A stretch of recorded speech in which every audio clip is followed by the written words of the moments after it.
안녕하세요.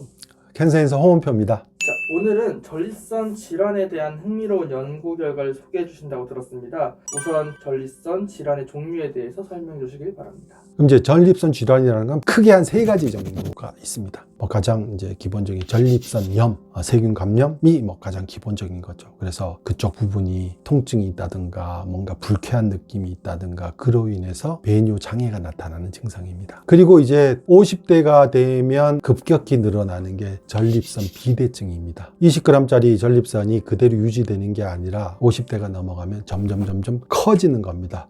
왜 커지냐? 그 이유에 대한 여러 가지 설이 있는데 50대 50%, 60대 60%, 70대는 70% 이상이 바로 전립선 비대증이 생긴다고 합니다. 그럼 전립선이 커지면 어떤 일이 생기냐면 바로 요도를 막게 됩니다. 요도를 막게 되니까 배뇨 장애가 생기는 거죠. 그래서 소변을 봐도 시원하지 않고 또 방광에 소변이 남아있게 되고 이런 형태의 이제 우리가 빈뇨, 절방뇨, 잔뇨 이런 그 소변과 관련해서 아주 불편한 증상이 나타납니다. 그리고 또 하나의 증상이 전립선암입니다. 전립선암은 전립선에 있는 세포에 문제가 생겨서 악성 종양이 생긴 게 전립선암입니다.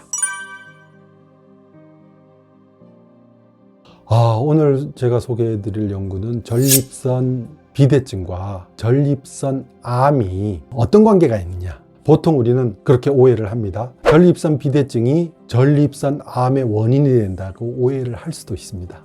근데 이 연구는 해외 연구인데 전립선 비대증이 있는 사람이 오히려 전립선암이 확률이 낮더라는 연구입니다. 자, 그러면 먼저 전립선암에 대해서 조금만 더 말씀을 드리고요. 전립선암은 우리나라 2019년 암 발생 기준으로 보면 남성암 중에 네 번째로 많은 암입니다. 한 12.5% 정도가 된다고 합니다. 자, 그런데 이 연구는 뭐냐 하면 미국의 버몬트 병원이라는 데서 연구를 했습니다. 이 연구 결과가 전립선이라는 국제 학술지에 실린 건데요. 미국에서 전립선 비대증이 있는 환자 405명을 조사를 해봤습니다. 그랬더니 전립선이 커질수록 전립선암이 생길 확률이 3% 떨어지더라는 거예요. 그러니까 전립선의 크기가 1세제곱센티미터씩 늘어날 때마다 전립선암 위험이 3% 정도가 떨어지더라라는 희한한 결과를 얻은 거죠. 그래서 이게 왜 그럴까? 물론 하버드의 어느 교수는 그거는 전립선이 너무 커서 검사를 통해서 암세포를 발견하지 못할 가능성이 높아지기 때문에 그런 거 아니냐는 이의를 제기했지만 결국은 전립선이 가기 위해서는 나름대로 전립선 안에서 뭔가 영양분을 가져가거나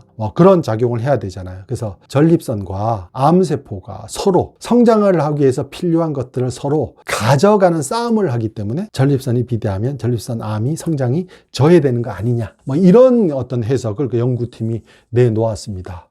근데 사실은 이 연구가 재미난 연구긴 하지만 오래 쌓여있는 비슷한 연구가 나타난 게 아니라서 전립선 비대하면 전립선암 확률이 떨어진다 이렇게 얘기할 수는 없을 것 같고요. 우리 전립선암을 예방할 수 있는 방법은 정답이 나와 있습니다. 운동을 많이 하고 육식을 좀 줄이고 그다음에 채소와 과일 위주의 식사를 좀 하고 우리 일반적인 전립선 예방의 어떤 그 수칙이 있지 않습니까? 그걸 좀 잘 지키면 될 것 같습니다.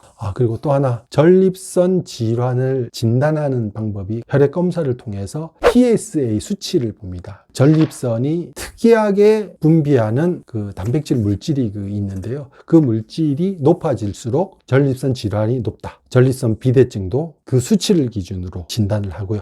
전립선암은 그 수치가 기준치를 넘어갔을 때 그 기준치는 2.5 나노그램 퍼 밀리리터라고 합니다. 그랬을 때 요거 조금 위험한데 근데 그게 곧 전립선암은 아닙니다. 그랬을 때 수지 직장 검사 그 다음에 직장 초음파 검사를 통해 가지고 암을 최종적으로 진단하게 됩니다.